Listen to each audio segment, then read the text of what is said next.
Bismillahirrahmanirrahim. Assalamualaikum warahmatullahi wabarakatuh.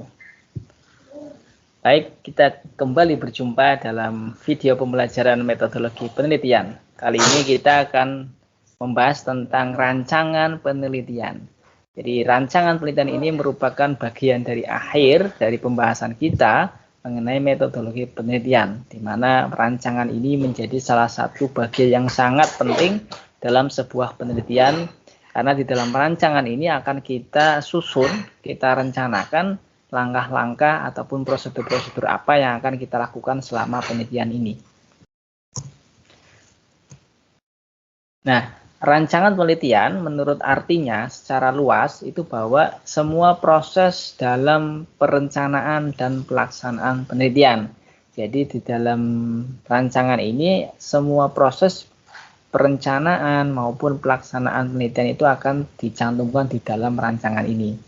Secara arti yang sempit bahwa pelaksanaan ataupun rencana tentang bagaimana mengumpulkan data, kemudian bagaimana menyajikan data, kemudian bagaimana menganalisis data, itu semuanya akan dijelaskan dalam rancangan penelitian ini. Maka perancangan penelitian ini memiliki poin yang penting dalam kesuksesan pelakukan penelitian ini. Nah, manfaatnya apa? Manfaatnya adalah sebagai kerangka operasional ataupun penegasan intensitas ataupun kedalaman dan ekstensitas ataupun keluasan, dan juga untuk mengestimasi kesulitan-kesulitan dan cara mengatasinya, mengetahui serta mengetahui keterbatasan hasil. Jadi dalam perancangan ini kita bisa menegaskan ya bagaimana kedalaman dari penelitian ini, kemudian bagaimana keluasan dari penelitian ini, serta untuk memitigasi ataupun mencari barangkali ada kesulitan-kesulitan yang akan dihadapi, kemudian kita bisa menentukan cara mengatasinya supaya penelitian ini bisa berjalan sehingga akan menghasilkan sebuah hasil ataupun kesimpulan dari penelitian ini. Nah, ini adalah sebuah alur ataupun proses dalam melakukan penelitian.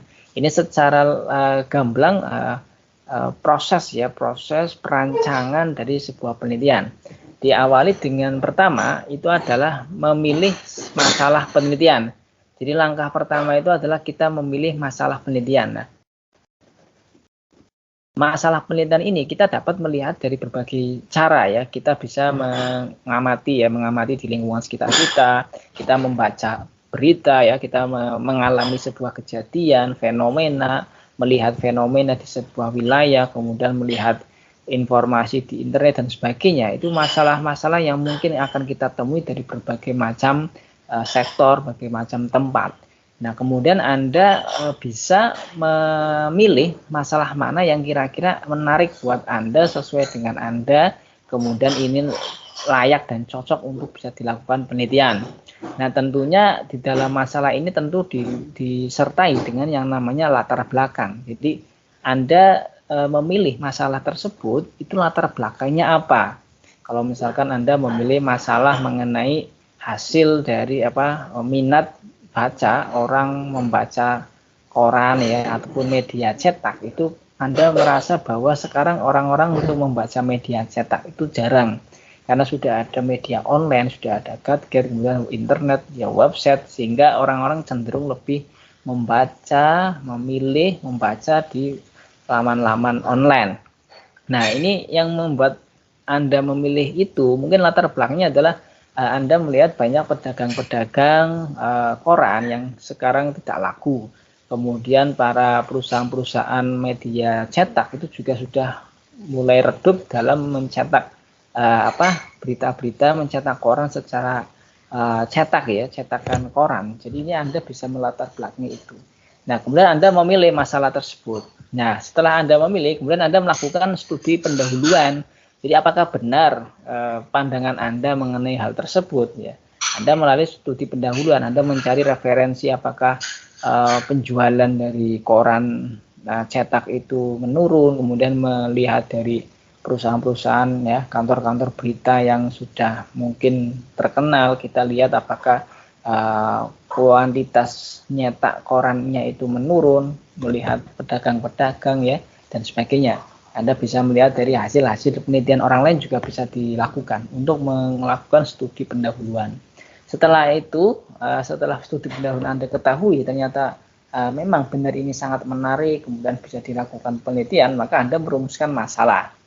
Nah, kemudian rumusan masalah ini akan dikerucutkan menjadi sebuah rumusan judul. Nah, ini jadi judul. Setelah itu Anda membuat judul, kemudian nanti Anda akan merumuskan tujuannya yang didasarkan dari rumusan masalah tadi. Anda akan merumuskan tujuan penelitian itu untuk apa ya. Nah, nanti kemudian Anda dari tujuan ini Anda akan merumuskan sebuah hipotesis ataupun dugaan sementara ya. Nah, dugaan sementara ini Anda jawab dengan cara melihat dari studi pustaka atau melihat teori-teori yang sudah ada ataupun hasil-hasil penelitian yang lalu ya. Misalkan hipotesisnya adalah bahwa minat baca orang untuk memilih membaca berita di media cetak itu memang benar-benar menurun ya. Itu hipotesisnya. Kenapa Anda bisa melakukan hipotesis itu? Karena memang dari studi-studi pustaka dan juga hasil penelitian orang lain itu ternyata merujuk hal yang demikian. Misalkan tidak hanya media cetak, jadi kalau misalkan media televisi pun juga demikian, sudah banyak orang yang meninggalkan televisi untuk melihat berita, lebih banyak orang membaca berita di website ya, di media elektronik, kemudian di Facebook, di Instagram ya, mungkin bahkan di YouTube, semuanya melihat ke situ, sudah beralih dari televisi biasa. Maka ini menjadi referensi buat merumuskan hipotesis.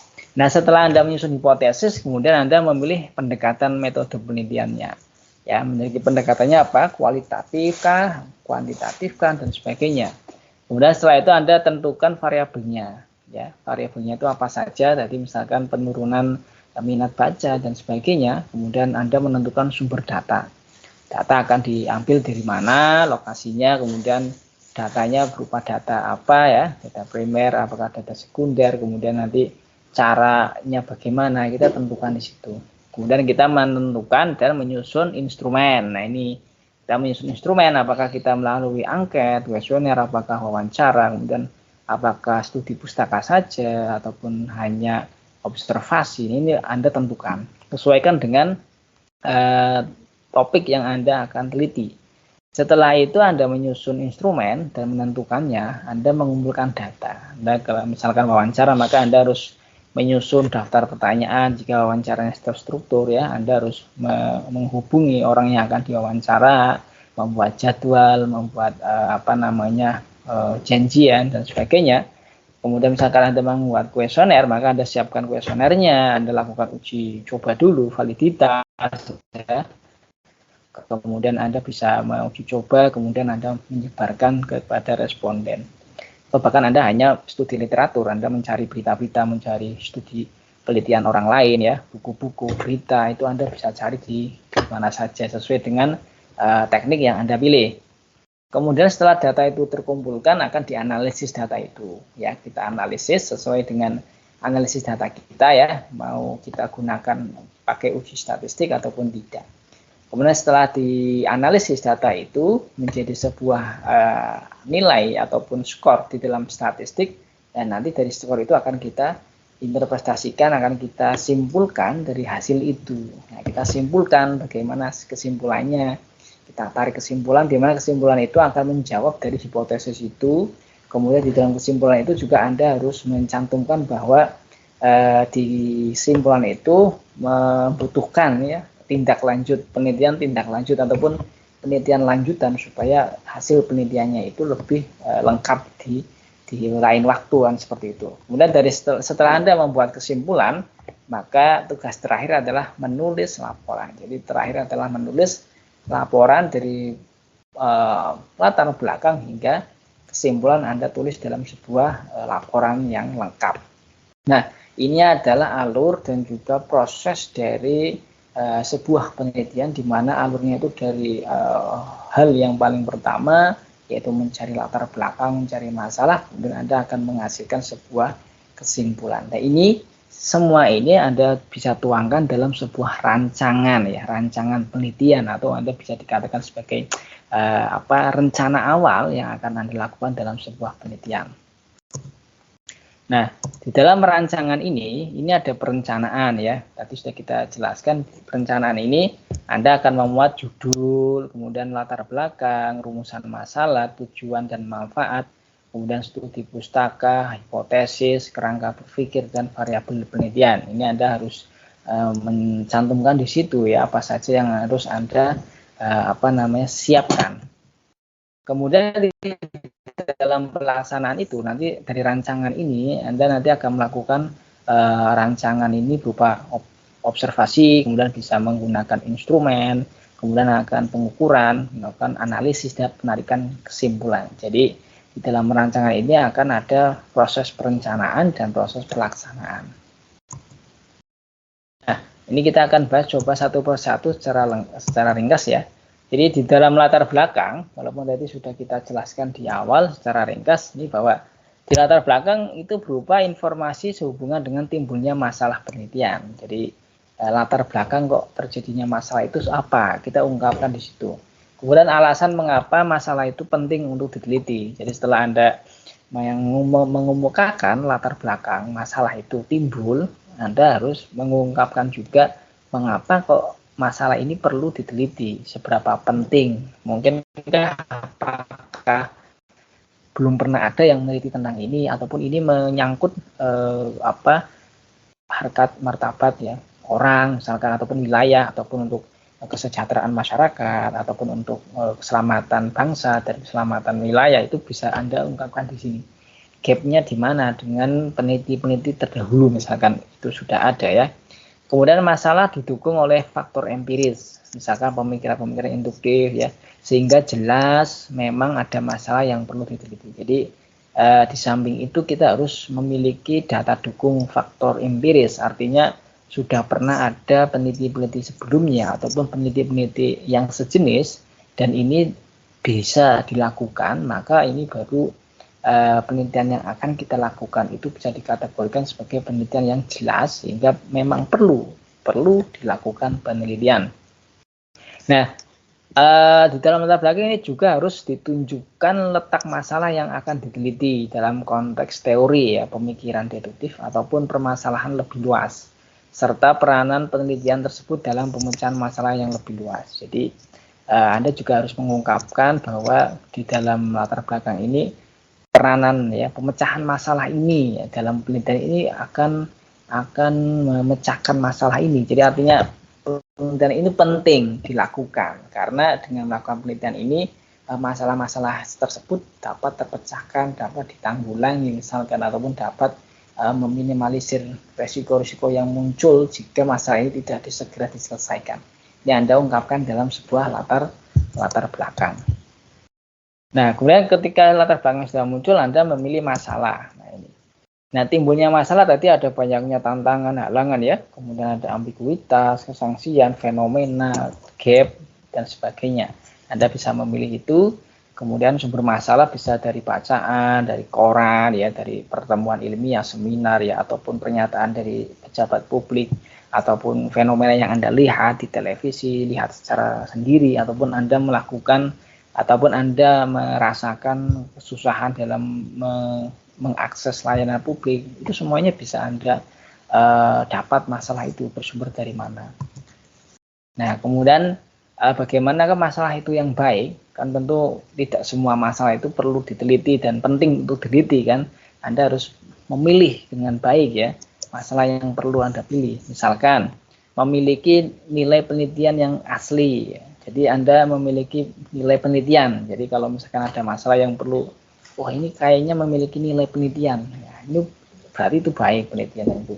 Kemudian asli, keaslian. Jadi memang belum banyak yang melakukan penelitian itu, maka asli. Kemudian menyatakan hubungan.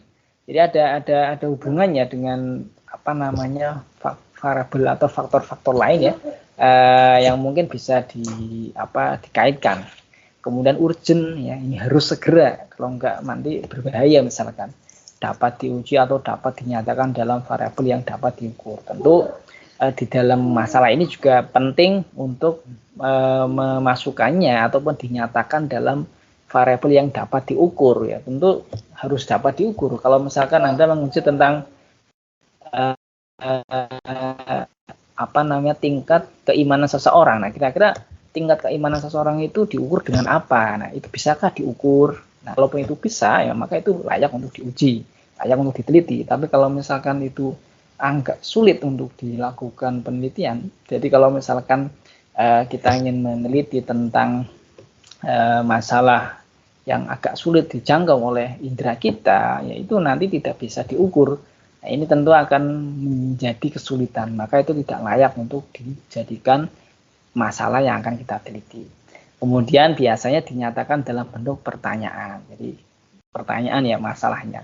Sebenarnya bagaimana pelayanan publik dalam pengurusan kartu keluarga misalkan, itu bisa Anda, apakah di situ ada masalahnya? Nanti ternyata masalahnya terlalu lama dalam mencetak kartu misalkan, ataupun Anda bisa mencari masalah-masalah yang sifatnya memang urgent segera ditangani. Itu Anda akan harus bisa memilih masalah yang baik. Nah, kemudian bersifat visible, artinya bisa ada datanya, ada metodenya, equipment, dan biaya tersedia.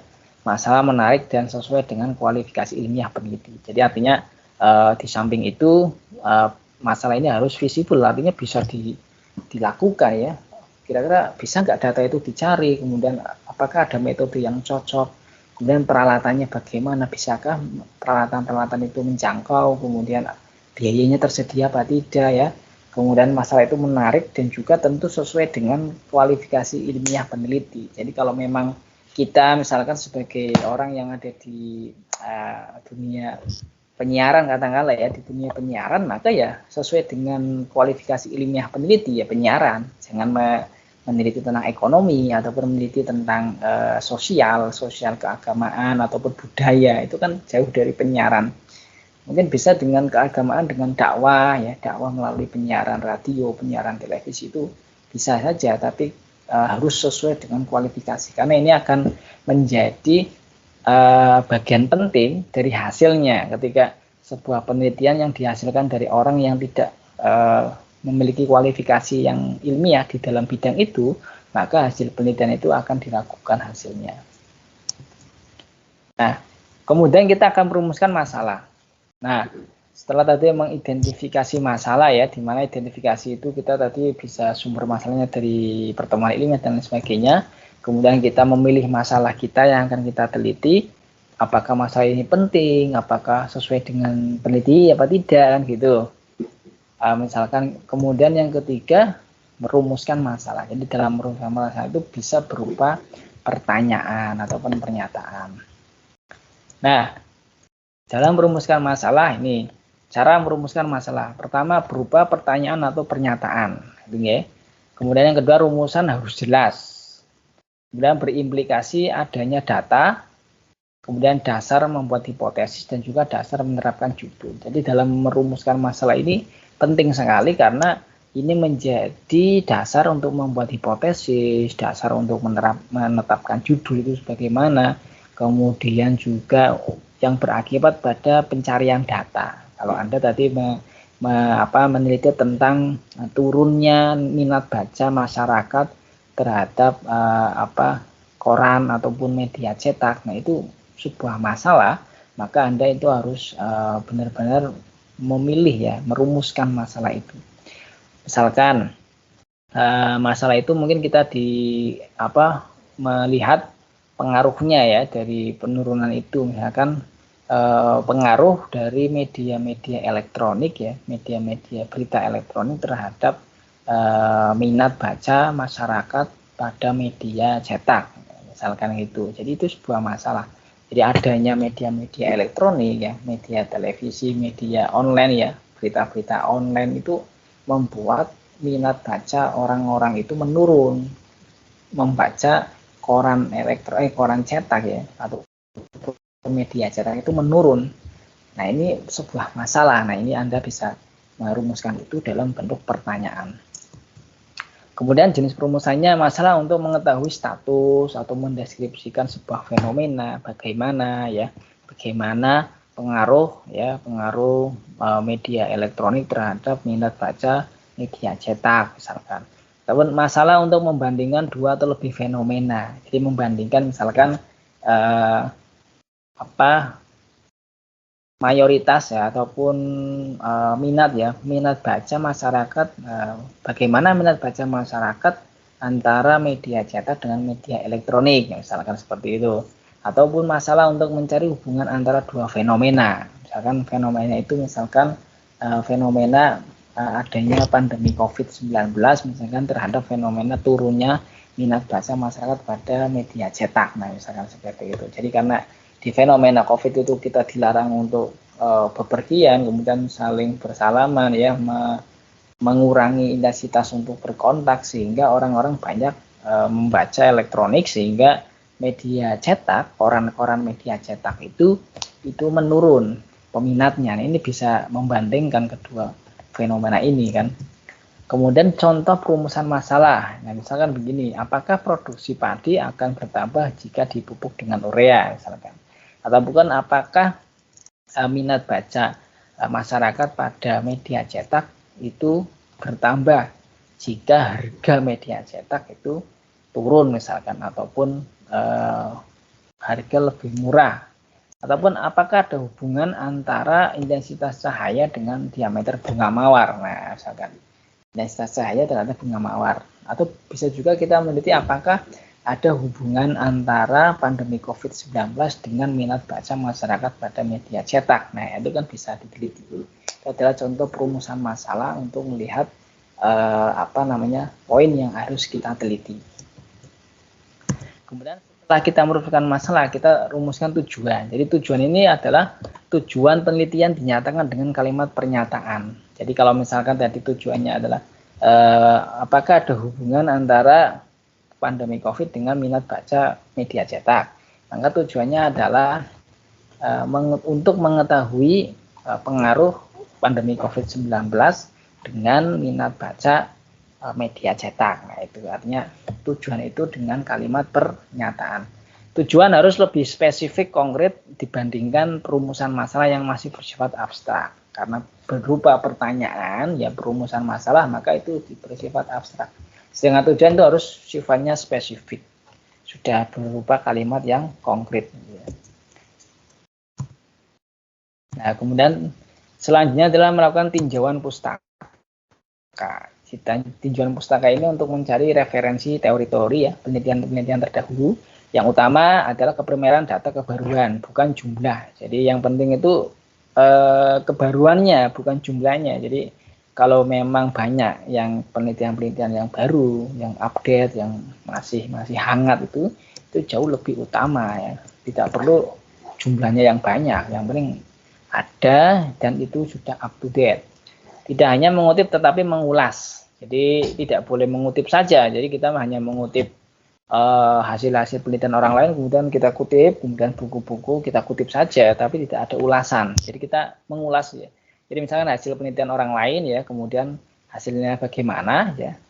Misalkan tadi ternyata pandemi COVID itu mempengaruhi minat baca orang membaca media cetak karena takut takut karena adanya kontak fisik dengan pembeli, penjual gitu ya, ataupun kita takut barangkali di koran itu ada virusnya kan gitu karena sudah dari pabrik gitu kan. Nah, itu Anda bisa mengutip kemudian mengulas. Jadi tidak hanya mengutip, tapi mengulas juga. Anda mengulas kenapa kok bisa berpengaruh, karena memang dalam media cetak itu ada resiko misalkan menempelnya droplet ke dalam lembaran kertas koran, ataupun mungkin saja bisa tertular melalui penjual koran, distributor ya dan sebagainya. Itu Anda ulas di situ. Kemudian untuk mencari teori dan informasi yang berkaitan dengan masalah yang diteliti, yang mutakhir, relevan dan asli. Anda mencari teori-teori yang ada ya, untuk menguatkan ataupun untuk membandingkan ya antara masalah Anda dengan teori-teori itu. Yang tentunya teori yang kita pilih adalah teori yang relevan ya, yang sesuai, kemudian mutakhir, yang terbaru, kemudian yang asli, teori asli, bukan teori-teori yang mungkin saja itu berupa teori turunan ataupun teori cabang dari teori yang lain. Kemudian penyusunan kerangka ataupun konsep yang akan digunakan, ya, jadi kita harus menyusun sebagai penyusunan kerangka. Jadi ketika kita ada masalah tadi, kemudian ada teori, ini akan tersusun kerangkanya. Jadi kalau misalkan istilahnya itu, kalau masalah itu adalah sebuah gap ya, kemudian teori itu sebuah idealis yang harusnya. Jadi ketika ada masalah itu berarti ada yang seharusnya. Nah, inilah nanti akan muncul kerangka. Oh, seharusnya begini nih sesuai dengan teori. Tapi kok ternyata masalahnya ini. Nah, kira-kira masalah ini timbul karena apa? Nah, ini akan kita gunakan untuk melanjutkan penelitian itu. Termasuk juga publikasi primer, buku ajar, itu semuanya bisa digunakan untuk menyusun kerangka konsep ya, ataupun kerangka berpikir dalam penelitian ini. Nah, setelah Anda tadi menyusun, kemudian Anda akan melihat seharusnya seperti ini. Nah, maka karena Anda sudah melihat tinjauan pustakanya, maka dan juga Anda menyusun kerangka berpikir, maka Anda akan selanjutnya akan menyusun hipotesis, di mana hipotesis itu adalah jawaban sementara yang akan diuji kebenarannya secara empiris berupa pertanyaan ataupun pernyataan. Nah, hipotesis ini dirumuskan secara jelas, padat, dan didasarkan kepada kerangka pemikiran. Jadi misalkan kerangka pemikirannya tadi sudah dijelaskan, disusun, maka hipotesis itu dasarnya dari situ. Jadi berdasarkan teori yang ada, maka hipotesis ini adalah gini. Ada pengaruh antara pandemi COVID-19 dengan minat baca orang membaca media cetak. Nah, itu berdasarkan teori yang ada kan gitu. Kemudian rangkuman simpulan hasil telah pustaka. Jadi hipotesis ini sebagai rangkuman dari kesimpulan-kesimpulan hasil dari telah pustaka. Jadi setelah kita menelaah pustaka itu, teori-teori itu, akhirnya kita bisa menyimpulkan. Nah menyimpulkan inilah menjadi jawaban sementara dari permasalahan itu. Oh, ternyata masalah ini timbul karena ini, karena adanya ketakutan resiko dari para pembaca untuk membaca media cetak di masa pandemi COVID. Maka dari pembacaan itulah kita akan menyimpulkan, dan simpulan ini menjadi hipotesis, jawaban sementara, dan dapat tentang hubungan ataupun perbedaan. Jadi kita bisa oh ini ada hubungannya nih, ternyata pandemi ini ada hubungannya nih dengan minat baca di media cetak, ataupun ada perbedaan nih antara pada saat pandemi dan juga saat di luar pandemi itu minatnya itu berbeda. Ini bisa Anda tuliskan di hipotesis sebagai bagian dari rangkuman Anda menelaah teori-teori yang sudah Anda kumpulkan. Nah, lazimnya itu ditulis dengan H0 sebenarnya, H0 atau HA ya, artinya bisa juga ditulis dengan hipotesis. Kalau di dalam statistik nanti ada H0, kemudian ada H1, artinya alternatif ya, hipotesis dan hipotesis alternatif. Tapi biasanya juga di dalam rancangan itu ditulis dengan hipotesis 1, hipotesis 2, hipotesis 3. Juga disimbolkan dengan huruf H atau hipotesis. Penelitian rancang bangun tidak memerlukan hipotesis. Jadi kalau kita hanya merancang bangun ya tidak perlu hipotesis. Nah, ini kerangka berpikir atau landasan teori. Nah, menyusun rumusan teori atau kerangka pikiran tentang topik dan masalah. Kemudian berdasarkan pada hasil pustaka, ya tadi ya, kerangka berpikir. Kemudian kerangka berpikir itu dapat berbentuk bagan ataupun model matematik ataupun bagan ya alur, misalkan antara pandemi COVID dengan media cetak, jadi bagaimana dibuat bagan, dibuat arah ya, alur ya, atau persamaan fungsional yang dijelaskan secara naratif. Jadi bisa dijelaskan kerangka berpikirnya bagaimana berdasarkan telaah pustaka. Kemudian menunjukkan masalah ilmiah dan jalan pikiran dalam menjawab permasalahan. Jadi menunjukkan masalah ilmiah dan jalan pikiran dalam menjawab permasalahan. Jadi kerangka berpikir itu akan memudahkan kita untuk menjawab permasalahan-permasalahan yang tadi sudah kita susun dengan cara membuat kerangka berpikir.